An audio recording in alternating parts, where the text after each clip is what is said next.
répète pas le contraire. Ses parents sont morts il y a 2 ans, tombé sous les balles à 8 ans, c'est lui qui les enterre. Il est le grand frère de 4 petites sœurs.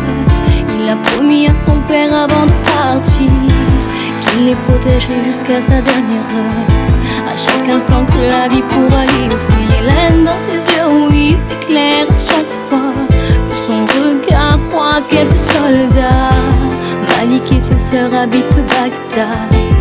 Au milieu du bruit des attentats, ces 2 dernières années n'ont été que combat.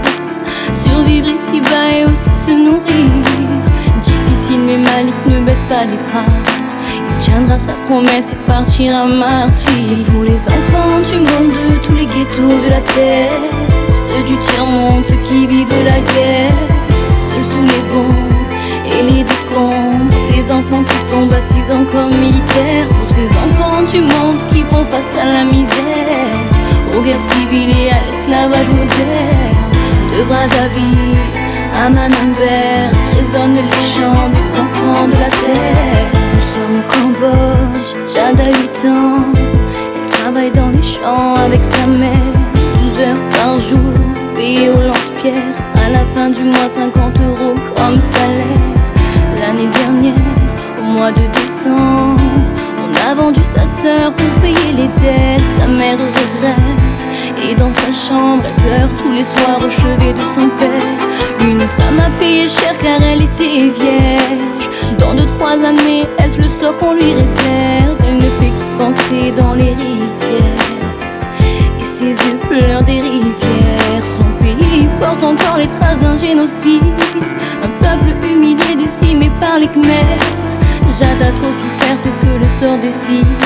Il guidera ses pas sur une mine enfouie sous terre. C'est pour les enfants du monde, de tous les ghettos de la terre, ceux du tiers-monde, ceux qui vivent la guerre, seuls sous les bombes et les décombres, les enfants qui tombent assis encore militaires. Pour ces enfants du monde qui font face à la misère, aux guerres civiles et à l'esclavage moderne.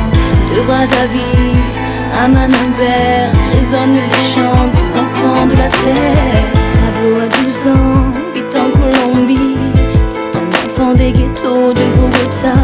Il traîne la nuit, tue son meilleur ami. C'est celui à sa ceinture, son Beretta. Il est payé et ses contrats, c'est d'exécuter des types pour la mafia. Sa grand-mère l'élève depuis son plus jeune âge, depuis que sa mère avec la drogue s'est mise en ménage.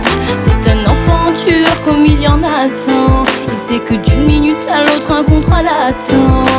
C'est un vaillant, malgré ses 12 ans. Il a déjà plusieurs fois fait couler le sang. Il sait que désormais c'est lui l'homme de la famille.